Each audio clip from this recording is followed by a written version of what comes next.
देखो सबसे पहले तो बहुत बहुत बधाई है ना, कॉन्ग्रेचुलेशन। बहुत अच्छी थैंक यू रैंक सर। है ना, ऑल इंडिया रैंक 6, और काफ़ी अच्छे मार्क्स भी है 148। अब देखो ये इंटरव्यू का मेन पर्पज़ यही है कि जो आगे प्रिपरेशन कर रहे हैं स्टूडेंट है ना, कि या देखो इसमें ये है कि नेट के एग्ज़ाम में तुमने अच्छी प्रिपरेशन की है, तुम्हें पता भी है कि ये होता है कि स्टूडेंट जब स्टार्ट करते हैं तो उनको लगता है भाई स्टार्ट कैसे करना चाहिए, क्योंकि सिलेबस इतना बड़ा है ना, इतना वास्ट सिलेबस है। और अपने कोचिंग भी कर रहे हैं, तो कोचिंग में भी एक प्रॉपर गाइडेंस कैसी होनी चाहिए। तो जिसने प्रिपरेशन की है उसको ज़्यादा पता होता है, और जिसकी अच्छी रैंक आई है उसको डेफिनेटली बहुत ज़्यादा पता होता है इसके बारे में, हाँ भाई कैसे करना चाहिए। और तुम तो कौन से बैच में थे तुम? स्कोर बूस्टर बैच से। Core booster.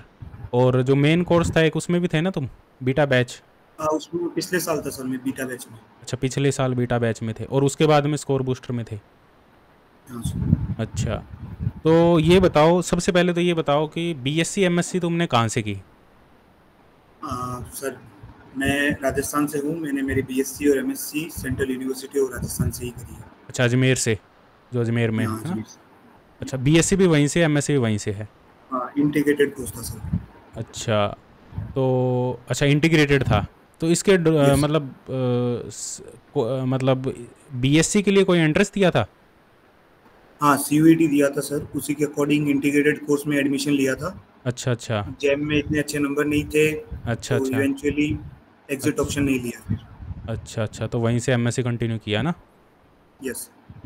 तो ठीक है, यूनिवर्सिटी तो अच्छी थी, ऐसी नहीं है कि, हाँ मतलब बैकग्राउंड ठीक था तुम्हारा। और तुमने स्टार्ट अपनी प्रिपरेशन कब की थी? एमएससी के दौरान स्टार्ट कर दिया था नेट के लिए प्रिपेयर करना, या एमएससी के बाद में? मैं थोड़ा लेट हो गया था। मैं पहले कुछ डेटा साइंस वगैरह में लग गया था, अच्छा अच्छा। कोर्सेस में। हम्म। तो उसके बाद मुझे ऐसा लगा कि नहीं, मेरे को अपनी फिजिक्स जो कोर ब्रांच है उसे नहीं छोड़ना चाहिए। हम्म। तो मैंने एमएससी के फाइनल सेमेस्टर में अपनी अच्छा, प्रिपरेशन को चालू किया। एमएससी फाइनल सेमेस्टर में। हम्म। अच्छा, तो तुमने एमएससी का मतलब कब एमएससी कंप्लीट कब हुई थी, कौन सी ईयर हाँ, में? 2024 में कंप्लीट हुई थी। 2024 में। तो तुमने कितने मतलब जो तुम्हारा कोर्स था वो पूरा प्रॉपर रिकॉर्डेड कोर्स था ना? या हाँ, तो इसमें तुमने कैसे स्टार्ट किया, मतलब क्या कंप्लीट सिलेबस किया या कुछ पोर्शन किया, वो पूरा एक बार डिटेल में बता दो सारी चीज़ें। मैं शुरुआत से शुरू करता हूँ। हाँ हाँ। मैंने सबसे पहले तो पेपर का एनालिसिस किया कि पेपर कैसे आते हैं। हम्म। पहले तो पिछले 5 साल के देखे, हम्म। तो उसके अकॉर्डिंग मुझे पता लगा कि हाँ, इस टाइप के पैटर्न आजकल ज़्यादा फॉलो हो रहे हैं। हम्म। उसके बाद मैंने सबसे पहले देखे कि इंपॉर्टेंट टॉपिक्स कौन कौन से हैं। जैसे एक तो क्वांटम मैकेनिक्स सबसे ज़्यादा इंपॉर्टेंट है, हम्म। उसको तो छोड़ना सही नहीं होगा। हम्म। और मैंने फिर 7 टॉपिक्स ऐसे आइडेंटिफाई किए कि मुझे ये टॉपिक्स तो करने ही है। 7 सब्जेक्ट। हाँ, 9 आउट ऑफ 7 मैंने हम्म। आइडेंटिफाई किए कि मुझे ये करने हैं, इनमें मैं अच्छा कर सकता हूँ। हम्म। फिर मैंने लास्ट के जैसे 2 मंथ्स रह गए थे अभी एग्ज़ाम से पहले, तब मुझे लगा कि नहीं, मैं ये जैसे मेरे बाकी के दोनों सब्जेक्ट में बेसिक्स तो क्लियर थे एमएससी हम्म। के दौरान। हम्म। मुझे सिर्फ क्वेश्चंस प्रैक्टिस करनी थी और आपके लेक्चर्स भी देखे हुए थे। हम्म। पहले मैंने सोचा कि उनको ड्रॉप कर दूं, लेकिन लास्ट के 2 महीने में मेरे को लगा कि इनके मैं क्वेश्चंस कर सकता हूँ, कि मेरे को अब 7 सब्जेक्ट्स में इतना कॉन्फिडेंस है कि हम्म। मुझे अब उनमें सिर्फ और सिर्फ थोड़ी प्रैक्टिस की नीड है। हम्म। और मेरे पास टाइम भी बच रहा था, तो मैंने लास्ट के दो दो टॉपिक्स थे उनको भी लास्ट में कवर अप कर लिया। लास्ट का सॉलिड और तो। Atomic physics. अच्छा, फर्स्ट ये कौन सा अटेम्प्ट था तुम्हारा? ये सेकंड अटेम्प्ट था सर। मैंने फर्स्ट में भी जेआरएफ क्वालिफाई किया था। अच्छा अच्छा, फर्स्ट में भी जेआरएफ था। हाँ, हाँ, फर्स्ट में भी, हाँ तुमने सेंड किया था रिजल्ट। फर्स्ट में तुम्हारी रैंक क्या थी? फर्स्ट में 206 थी सर। फर्स्ट में 20। अब जब मान लो तुमने फर्स्ट अटेम्प्ट किया, फर्स्ट में तुम्हारा जेआरएफ हो गया था ना? Yes sir. तो फर्स्ट में जब जेआरएफ हो गया था तो फर्स्ट जो अटेम्प्ट किया था उससे पहले तुम्हारा सिलेबस कितना कंप्लीट था? हाँ, उससे पहले मेरे 7 टॉपिक्स कंप्लीट हो चुके थे। ठीक है।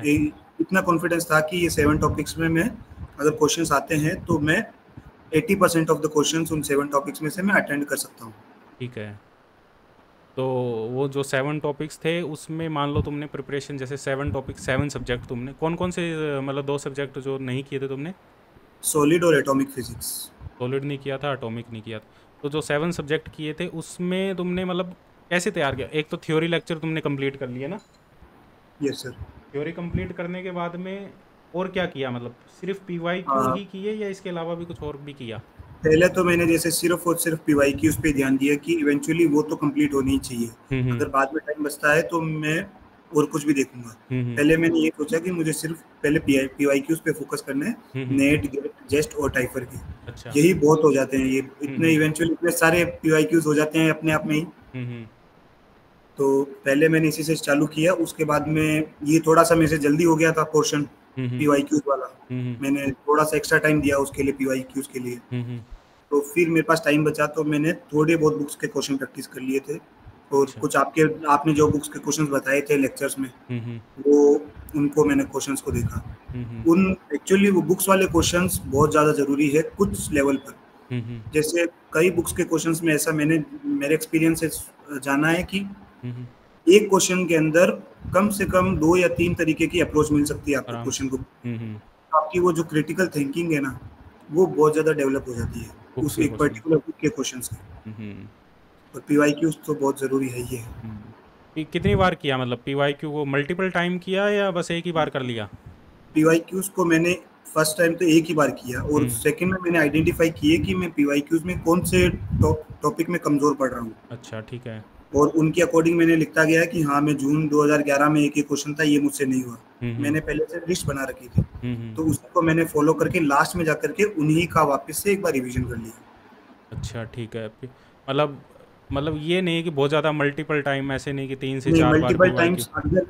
हाँ, जो चीज़ मेरे को नहीं आई, जैसे कोई भी जैसे 2013 का कोई क्वेश्चन होगा वो मेरे से नहीं हुआ होगा, तो उसको मैंने एक बार लिस्ट में डाला, और लास्ट में जब 1 महीना रहा था एग्जाम से पहले, उस टाइम पे उसको भी मैंने एक बार सॉल्व कर लिया। अच्छा, ठीक है। तो लगभग कितना, मतलब एमएससी तुमने लास्ट मतलब एमएससी के साथ में लास्ट ईयर में तुमने स्टार्ट कर दिया था ना प्रिपरेशन? हाँ। तो मतलब एक बार 7 सब्जेक्ट और ये करने में कितना टाइम लग गया था तुम्हें टोटल? इवेंचुअली सर, अगर 7 सब्जेक्ट को अच्छे से कंप्लीट करना है, उनके पीवाईक्यूज करने हैं, तो 6 महीने के अंदर ये चीज़ हो सकती है। और अगर आपको पूरे 9 सब्जेक्ट्स करने हैं तो आप एक्स्ट्रा एफर्ट डाल के भी कर सकते हो, अगर आपके पास में टाइम है। जैसे मेरे टाइम पे तो मुझे एमएससी का प्रोजेक्ट भी करना था, तो मेरे पास इतना टाइम नहीं बचता था, तो मैंने 7 टॉपिक्स किए और उनके पीवाईक्यूज कंप्लीट किए। और कुछ मैंने टॉपिक्स आइडेंटिफाई कर रखे थे कि मुझे इनके क्वेश्चंस जो बहुत ज़्यादा कॉन्सेप्ट क्लियरिटी के क्वेश्चंस होते हैं, कई क्वेश्चंस, उनको मैंने लास्ट के लिए वापस रिवीजन किया उनका।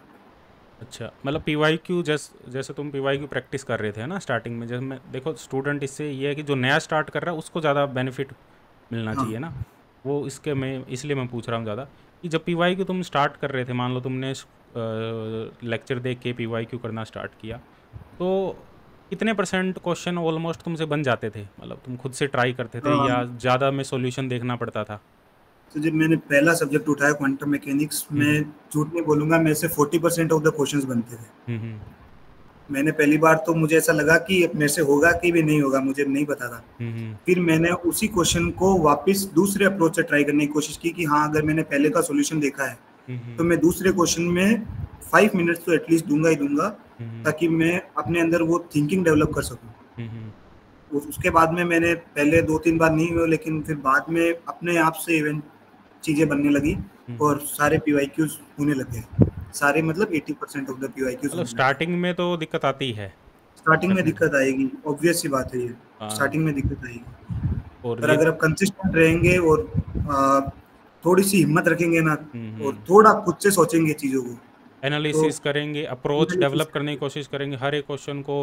मतलब ये है कि हर एक क्वेश्चन को थोड़ा लेके बैठेंगे ना कि इस क्वेश्चन में ऐसा है, तो 5 मिनट को लेके बैठना, क्योंकि मैंने कई देखा है, मेरे फ्रेंड्स थे जिनसे नहीं होता था, तो वो पहली बारी में सॉल्यूशन देख लिया, खुद से सोचते नहीं थे।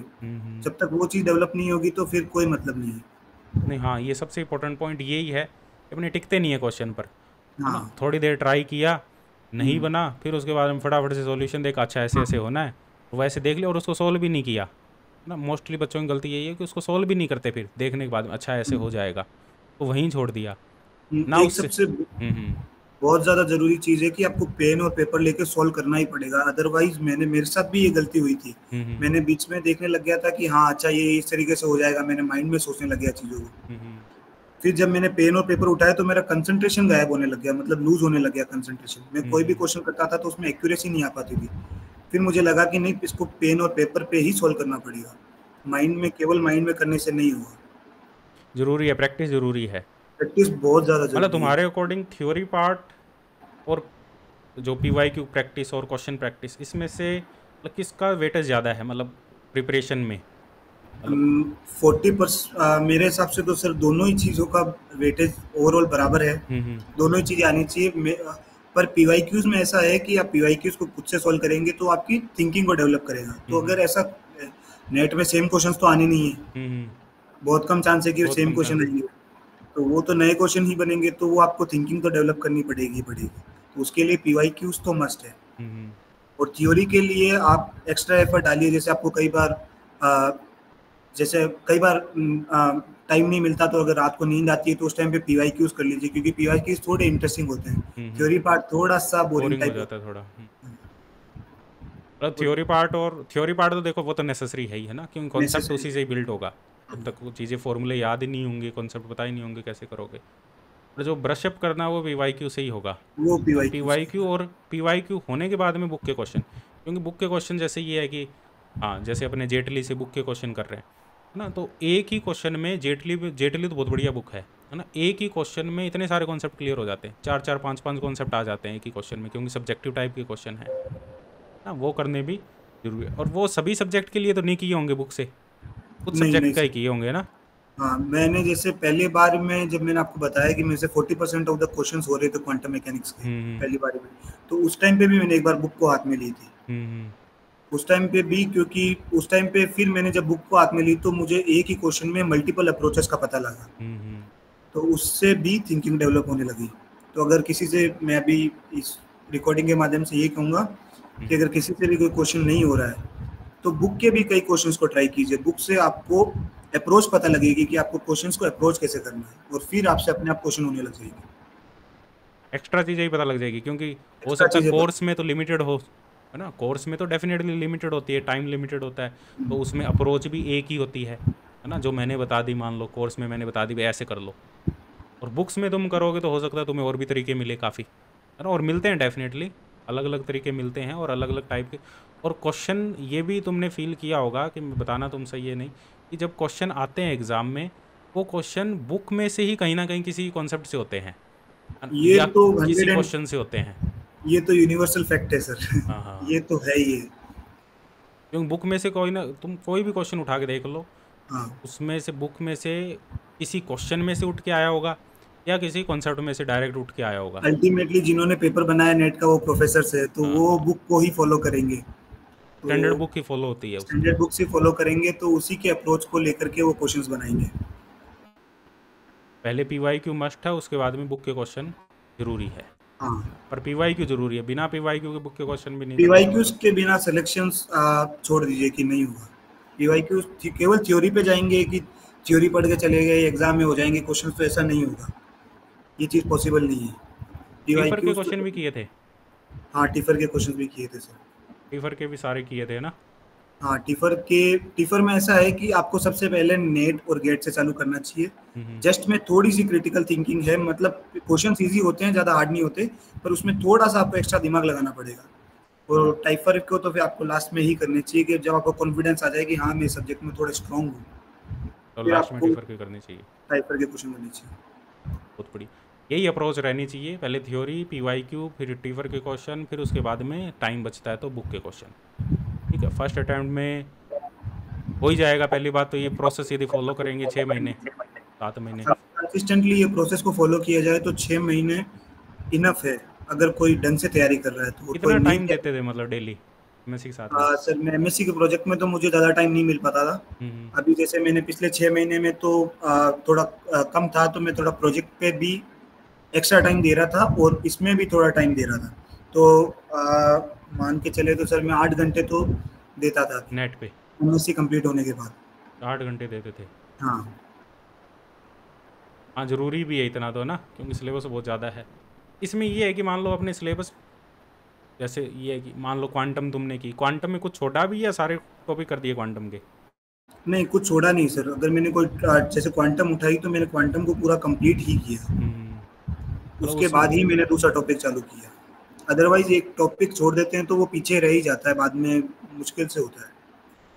ये ज़रूरी है अप्रोच, है ना, एक सब्जेक्ट को पकड़ लो, अब ये होता है कई बच्चों का, ये है कि मैंने देखा है कि ना कुछ बच्चे ये करते थ्योरी थ्योरी देख ली, असाइनमेंट पड़े रह गए ना, वो आलस हो जाता है असाइनमेंट करने को, वो क्योंकि सबसे ज़्यादा जोर भी असाइनमेंट करने में ही आता है। और एक सबसे बड़ी चीज है, सबसे बड़ा खेल है रिवीजन का। रिवीजन जिस बंदे ने कर लिया वो उसका तो एकदम सेटल है वो। टेस्ट दिए थे? हाँ टेस्ट दिए थे सर। कितने मार्क्स आते थे टेस्ट में? टेस्ट में वेरी करते थे सर, कई बार 40% भी आते थे, कई बार 60% भी आते थे। और ऐसे ही 40 मतलब टू जो 60%। एग्ज़ाम में मार्क्स आए तुम्हारे वो टेस्ट से ज़्यादा आए या कम आए? टेस्ट से तो ज़्यादा आए सर, क्या? क्योंकि मैं एग्ज़ाम में थोड़ा सा मेरे को ये पता था कि मुझे प्रेशर नहीं लेना बिल्कुल भी। अगर क्वेश्चन प्रेशर नहीं लेंगे तो दिमाग में पहली बारी में भी चांस होते हैं कि क्वेश्चन स्ट्राइक कर जाएगा, मैक्सिमम चांसेस में। और मेरे साथ यही हुआ एग्जाम में, मैंने बिल्कुल भी प्रेशर नहीं लिया तो वो क्वेश्चन मेरे पहली बार में दिमाग में स्ट्राइक करने लगे। तो मैं 200 आउट ऑफ मैंने 190 के अप्रोक्स नंबर के क्वेश्चन सॉल्व कर दिए थे। अटेम्प्ट कर दिए थे। 277 का था, उसमें से तुमने एक 190। 5 नंबर का छोड़ा था और एक वो सेक्शन ए में छोड़ा था। 190 का अटेम्प्ट कर दिया था तुमने पूरा? 193 का हो गया सर। उसमें से तुम्हारा जो स्कोर रहा 148 पॉइंट समथिंग है ना? 125। हाँ 148.5, ठीक है, बढ़िया है। हाँ इतना, यदि ये इतना तभी हो सकता है अटैम्प्ट, देखो ये इतना बहुत बढ़िया अटैम्प्ट है ये, 190 तो बहुत ज़्यादा है।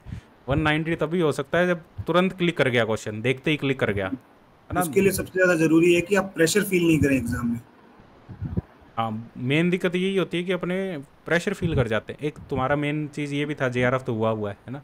तो सेकंड अटैम्प्ट में वो भी प्रेशर नहीं था कि चलो वो तो तुमने ऐसे ही दे दिया, चलो, है ना? जेआरएफ तो है ही तुम्हारे पास में, वो तो रैंक इम्प्रूवमेंट के लिए दे दिया, तो वो भी एक प्रेशर नहीं था। क्या इसके लिए कोई ट्रिक भी है क्या? तुमने कोई ऐसी इसके लिए ट्रिक रखी हो कि प्रेशर अपने फील ना करे, या प्रेशर कुछ ऐसे फील सोच के जाते हो? नहीं सर, उसके लिए तो क्या पहले गेट एग्जाम हो चुका था तो गेट भी अच्छा गया था, तो वो भी एक फंडा था। उसके अलावा भी मेरे को ऐसा लगता था कि मैं जब भी कोई एग्जाम देता हूँ तो मैं कभी कोई इंटरव्यू भी जैसे मैंने दिए कई, तो मैं कभी भी प्रेशर फील आउट नहीं करता। मैं जो भी शुरू होगा से ही है देखा वो, जाएगा। मतलब उस पर काम नहीं किया कभी, ये हाँ काम ऑटोमेटिकली है, नहीं किया। नेचुरली है। वो क्योंकि सर मैं लोड नहीं लेता किसी भी चीज़ का, जो चीज़ मुझे आ रही है वो आ रही है मेरे को, वही है सर। सब चीज़ मेहनत पे टिकी हुई है, बाकी तो सब चलता जाएगा, तो ये उसके बाद में प्रेशर हाँ, क्या लेना है। वो तो चलो अपने माइंड में तो है चीज़ें, पर वो हो जाता है हाँ, जाके एग्ज़ाम में ना। वो कई बच्चों के इम्प्लीमेंट नहीं हो पाएगी, अभी ये सुनने के बाद भी इम्प्लीमेंट नहीं नहीं होगी। होता वो इम्प्लीमेंट, मेरे से ही नहीं हाँ। होता इम्प्लीमेंट। बातें तो हम्म, अपने कर लेते हैं ना, बातें तो अपने हाँ नहीं करना चाहिए, नहीं करना, पर वहाँ पे जाके फील कर जाते हैं प्रेशर। हम्म। चलो बहुत बढ़िया भाई, बहुत बढ़िया। और इसके अलावा हाँ, अब आगे क्या प्लान है भाई तुम्हारे? पीएचडी करना है, क्या करना है? मतलब जेआरएफ है तुम्हारे पास में, गेट में क्या रैंक थी तुम्हारी? 114। 114 रैंक थी। वो उसमें मेरे साथ में थोड़ा सा ऐसा हो गया, मैंने एम एस क्यूब पे ध्यान दिया था और एम एस क्यूब में गलतियाँ होगी। हर एक क्वेश्चन में मेरा एक एक ऑप्शन गलत होता गया, तो वो एम एस क्यूब मेरे को पीछे ले गया थोड़ा। वो तो अगली बार इम्प्रूवमेंट हो जाएगी नेक्स्ट टाइम। हाँ अब शायद अब नहीं देना पड़ेगा गेट। मतलब गेट एक बार ही दिया तुमने हाँ गेट एक ही बार दिया सर। और नेट 2 बार दे दिया? नेट 2 बार दिया सर। तीनों में क्वालिफाई, तीनों तीनों एग्ज़ाम में। क्वालिफाई है ना? जस्ट जस्ट नहीं दिया होगा। हाँ जस्ट नहीं दिया सर। अच्छा, क्या प्लान आगे के फिर? हाँ पीएचडी का प्लान है सर। अब मेरा एक प्लान ये भी है कि अगर मुझे एम टेक मिल जाता है हम्म, एकदम टॉप जगह से, तो फिर मैं एम टेक को भी प्रेफर आउट कर सकता हूँ, क्योंकि सर मैं बाहर से पीएचडी करना चाहता हूँ। नहीं ये बढ़िया है, बाहर से करनी है तो एमटेक बढ़िया है। उसमें क्या सर, वो एक्सपोजर आईआईटी मिल से जाए। प्रोफेसर का लेटर ऑफ रिकमेंडेशन भी चाहिए रहता है, और नहीं वो वो बढ़िया आईआईटी हो का जाएगा। टैग भी इनफ है सर। डायरेक्ट पीएचडी के लिए भी ट्राई कर सकते हो बाहर, पर हाँ वो थोड़ा हाँ टाइम किया है सर, टेकिंग है। मैंने इस बार डायरेक्ट पीएचडी के लिए ट्राई किया है। वो थोड़ा टाइम टेकिंग है, उसमें एफर्ट बहुत हाँ। ज़्यादा खुद को करने पड़ेंगे उसमें। हम्म। और मतलब मेरे को थोड़ा सा, जब मैंने एमएससी की प्रिपरेशन करी थी, जब से मेरे थोड़ा सा दिमाग में था कि मुझे बाहर से ही करना है, इसीलिए मैंने थोड़ा सा गेट की तरफ में झुकाव ज़्यादा था मेरा, नेट से ज़्यादा। बार्क वगैरह का नहीं ट्राई किया? बात दिया ना सर। बार्क में क्या मतलब हो इंटरव्यू, गया सर। इंटरव्यू वगैरह भी? इंटरव्यू नहीं हुआ इस होगा बार ना, एक इंटरव्यू है अभी? हाँ। बार्क में कितने मार्क्स थे? बार्क में सर मेरे थे इस बार 200 एंड मेरे को पूरा याद नहीं है सर, 217 थे सर। 217। ठीक है, फिर तो बार्क में भी चांस है। बार्क का इंटरव्यू कब है तुम्हारा? बार्क का इंटरव्यू मेरा 12 जून को है सर। 12 जून को। टाइम पड़ा, तैयारी कर रहे हो उसकी? हाँ सर। उसमें हो गया तो पीएचडी नहीं करोगे? उसमें हो गया तो फिर पीएचडी सर, अब पता नहीं है मेरे को कि मेरा तो इवेंचुअली सर बाहर जाने का ही मन है। अच्छा, मान बाकी लो हो गया, देखते हैं। बाहर को हो गया मान लो। थोड़ा सा सर फैमिली प्रेशर भी आ जाता है इसी में कि सरकारी जॉब है। हाँ आएगा वो तो। हाँ वो उसी क्या पापा चक्कर क्या में। कर, मतलब पापा गवर्नमेंट जॉब में है क्या? नहीं नहीं, पापा बिजनेसमैन है सर। तो बिजनेसमैन है, फिर तो नहीं आना चाहिए इतना। गवर्नमेंट अपने राजस्थान में तो गवर्नमेंट टीचर ज़्यादा होते हैं, उनका ज़्यादा प्रेशर होता है, घर वाले गवर्नमेंट होते हैं, उनका होता है। फिर भी ये गवर्नमेंट जॉब को देख के होता ही है प्रेशर, राजस्थान में वो खासकर सर होता वो है। एक वो साइंटिफिक ऑफिसर की जॉब भी तो है ना, एज ए हाँ गवर्नमेंट। वो भी वो है। उसका भी बिलोंग कहाँ से करते हो राजस्थान में? नागौर डिस्ट्रिक्ट से सर, नागौर मकराना, से हो? Marble city. हाँ मकराना सुना है, मैं भी राजस्थान से ही हूँ। हाँ सर हाँ पता है। मकराना, और ये इधर एक मारवाड़ी एरिया ही है पूरा। हाँ। चलो बहुत बढ़िया। और इसके अलावा ये बताओ एक कि बेसिक, जैसे तुमने मान लो फर्स्ट अटैम्प्ट में क्वालिफाई कर लिया ना, तो फर्स्ट अटैम्प्ट में क्वालिफाई कर लिया तो मेरे को इसके पीछे एक दो रीज़न समझ में आ रहे हैं कि तुम्हारा बेसिक पहले से कुछ क्लियर थे। हम्म। क्या तुमने आईआईटी जी वगैरह की तैयारी की हुई थी क्या? नहीं सर। नीट आईआईटी जी कुछ भी नहीं किया? No sir. फिर मतलब बीएससी मैंने में कुछ एक्स्ट्रा एमएससी के टाइम दिया था? एमएससी के टाइम पे मैं चीज़ों को जब पढ़ता था तो मैं उसको, जैसे मैंने स्टैटिस्टिकल मैकेनिक्स पढ़ी, हम्म। तो मैं उसको थोड़ा सा डीप में ही पढ़ता था कि एंट्रोपी है तो एंट्रोपी का हम्म फिजिकल फिनोमिना क्या है, कि एंट्रोपी वो हम्म। यूनिवर्स को, मैं उस टाइप में चीज़ों को वैसे घुमा फिरा के ले जाता था। तो वहाँ इंटरेस्ट से लिया तो तुमने फिजिक्स में? हाँ इंटरेस्ट लिया सर। तो मतलब बीएससी के बाद में तुमने जैम की भी कोई तैयारी की थी? हाँ बीएससी के बाद मैं जेम की तैयारी नहीं की थी, जेम दिया था और जेम क्वालिफाई हुई हुआ था, मतलब 39 नंबर थे जनरल में। अच्छा, पर वो मिला नहीं था मिला आईआईटी? नहीं था। हाँ वो लोअर एनआईटीज मिल रहे थे तो फिर उससे ज़्यादा मैंने प्रेफर किया कि यहीं से कर लेते। ट्वेल्थ वगैरह, ट्वेल्थ कहाँ से की थी? ट्वेल्थ मैंने सिक्कर से करी थी सर। ये मतलब सीबीएसई मीडियम है या आरबीएसई है? आरबीएससी। हिंदी मीडियम ही था? English medium. इंग्लिश मीडियम था? तो उसमें बढ़िया पढ़ा होगा फिर तो।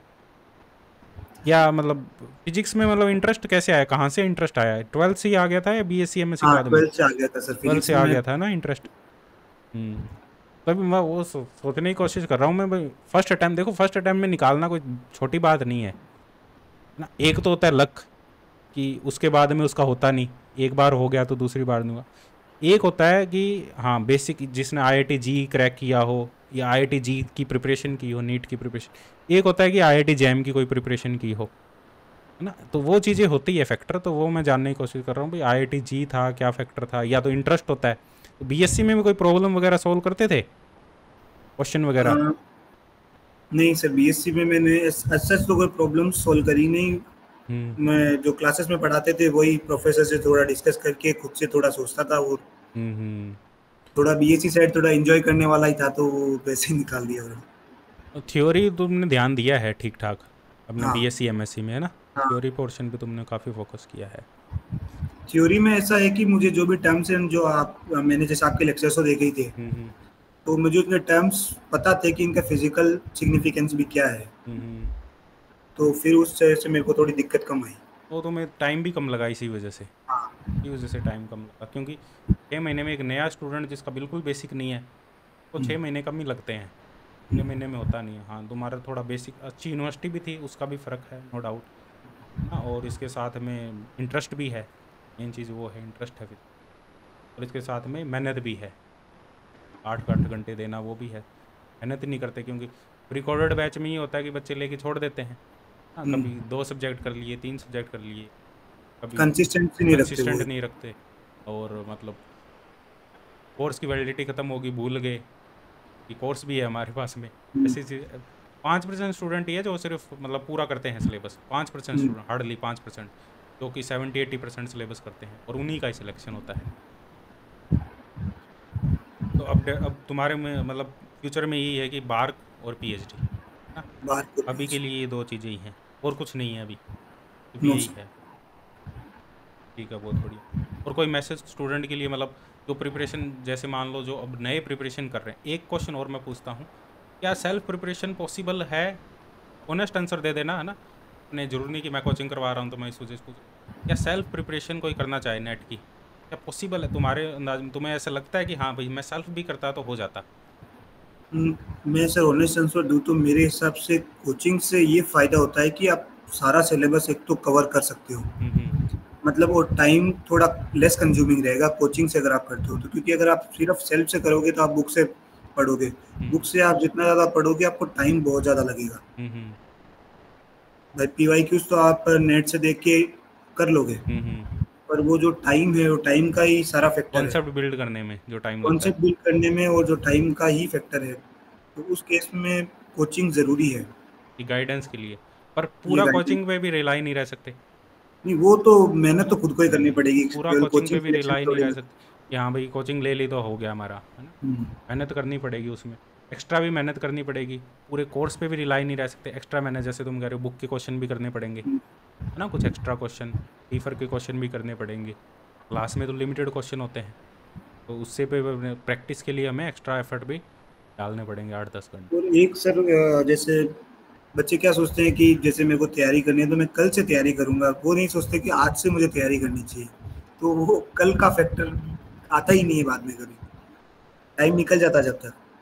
वो बस वो है ना कि वो अभी सीरियस नहीं है ना उस चीज़ को लेके। हाँ। तो जितना ज़्यादा सीरियस होता है किसी चीज़ को लेके वो उसमें लग जाता है। अब तुम्हें पता है कि हाँ भाई मेरे को नेट गेट निकालना है, एमएससी के साथ में, एमएससी के बाद में भी तुम 8-8 10-10 जेआरएफ होने के बाद में भी तुमने टाइम दिया, तो वो चीज़ वहीं से क्लियर हो जाती है भाई, हाँ मेहनत तो की है। अब जैसे जेआरएफ हो जाता है उसमें बाद में कौन सोचता है कि हमें तो पीएचडी करनी है, जेआरएफ हो गया, अब कौन दोबारा अटेम्प्ट देगा, कौन तैयारी करेगा? सोचता ही नहीं कोई। वो चीज़ है।